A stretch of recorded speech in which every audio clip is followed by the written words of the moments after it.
یہ جو پردیس میں آپ کے بھائی ہیں نا، یہ اکثر صبح ناشتہ بھی نہیں کرتے کہ کہیں گاڑی ہی نہ چھوٹ جائے۔ ناشتہ نظر انداز کر کے کہتے ہیں کام کی جگہ پر پہنچ کر کچھ کھا لیں گے۔ جب کام کی جگہ پر پہنچ جاتے ہیں تو کام کے دباؤ کی وجہ سے ناشتہ کرنا پھر بھول جاتے ہیں۔ سوچتے ہیں چلو دوپہر لنچ ٹائم پر ہی کچھ کھا لیں گے۔ لنچ ٹائم میں بھی اکثر یہ بیچارے پردیسی مزدور بھوکے رہ جاتے ہیں، کیونکہ اکثر کام کے لوڈ کی وجہ سے اوور ٹائم کا لالچ بیچ میں آ جاتا ہے کہ اس بار چلو گھر کچھ ہزار زیادہ چلے جائیں گے، جس کی وجہ سے گھر کے معاملات اور زیادہ خوش اسلوبی سے طے پا جائیں گے۔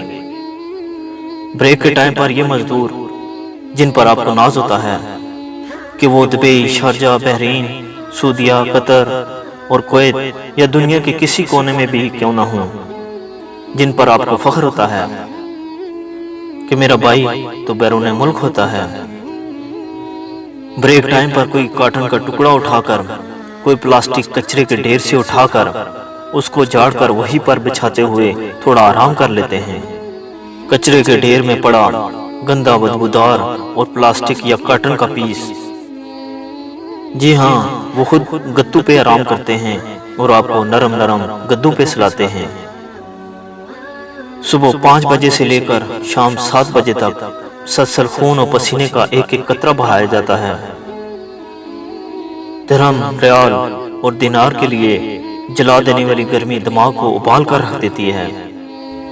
پینے کو گرم پانی، گرم ترین ہوا جیسے کہ تندور سے اٹھی ہو، صحراؤں میں گرد و غبار کے خوفناک ترین طوفان، 50ویں چھت کے اسکاف فولڈنگ پہ کھڑے زندگی اور موت کی یہ جنگ صرف درہم اور آپ کی خوشیوں کے لیے پردیس میں ہر دن، ہر صبح اور ہر وقت، ہر سیکنڈ لڑی جاتی ہے۔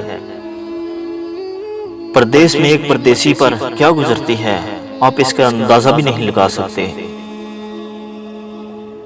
نہایت طاقتور جسمانی وجود کے مالک کو ایک معمولی دبلا پتلا انسان بنا کسی بات کے 100 باتیں سنا دیتا ہے۔ پردیس میں رہنے والا کوئی ایک ایسا مزدور بھی نہیں جو کسی فکر، کسی غم اور کسی پریشانی سے آزاد ہو۔ کبھی اقامے کی فکر، کبھی کفالے کی باغ دوڑ، کبھی کفیل کی ٹینشن، کبھی جوازات کے مسائل، کبھی کمپنی کی مصیبتیں، کبھی تبادلے کی تفتیش، کبھی تنخواہ وقت پر نہ آنا، کبھی کام ہونے نہ ہونے کی تکلیف، کبھی سالن نہ بنانے پر لڑائی، کبھی روم رینٹ کی فکر، کبھی روم سے نکالنے کی دھمکیاں اور کبھی آپ سب کی فرمائشیں۔ یہ جو پردیسی ہے نا، یہ ایک ایک پیسہ بچاتے ہیں۔ ان کا بہت من کرتا ہے کہ کچھ اچھا سا کھا لے، کچھ اچھا سا پی لے، بے حد من کرتا ہے کہ کبھی برگر کنگ، البیک کباب، KFC کھائے اور ریڈ بل بھی پی لے، لیکن گھر کا خیال آتے ہی جیب اجازت نہیں دیتی تو یہ بیچارے واپس ہو جاتے ہیں۔ انہوں نے ایک ایک پیسہ بچا کر اپنے لیے بھی کچھ بچت کی ہوتی ہے کہ زندگی کا کیا بھروسہ، یہ سارا وقت اسی بچت کو دیکھ کر مزدوری کرتے ہیں کہ چلو اس ماہ گھر بھیجنے اور خرچہ نکال کر میرے پاس فالتو 40-50 روپے بچ رہے ہیں۔ یہ اسی کو دیکھ کر خوش ہوتے ہیں، ایک ایک روپے کو جوڑ کر جب کچھ آس بن جاتی ہے تو اپنے ملک آنے کی تیاری کرتے ہیں۔ ٹکٹ کی معلومات لیتے ہیں، ہیڈ آفس بات کرتے ہیں، پتہ چل جاتا ہے کہ صاحب کی چھٹی برابر ہونے والی ہے۔ پھر وہ اپنا پروگرام بناتا ہے کہ کب جانا ہے، کہ اچانک گھر سے کسی کی فرمائش آ جاتی ہے کہ اس کو فلاں کام کے لیے اتنے پیسے چاہیے۔ تب ایک طرف اپنے ملک اور دوسری طرف گھر والوں کی خواہشات، پھر کس کو منتخب کرے؟ تب وہ سوچتا ہے چلو کوئی مسئلہ نہیں، میں 1 سال اور لگا لیتا ہوں۔ وہ پھر گھر والوں کو جواب دیتا ہے کہ اچھا جی میں پیسے بھیج دوں گا، 1 سال ہی کی تو بات ہے، میں اگلے سال واپس آ جاؤں گا چھٹی پر، اور وہ اپنی وہی بچت شام کو گھر روانہ کر دیتا ہے۔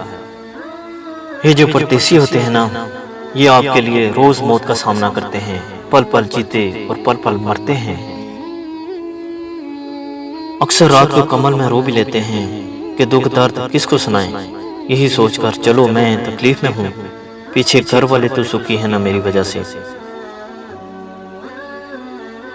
اپنے پردیسیوں کو بیجا فرمائشیں کر کے تنگ نہ کریں، ان کے اعصاب پہلے ہی پریشانی کی وجہ سے تباہ ہو چکے ہوتے ہیں۔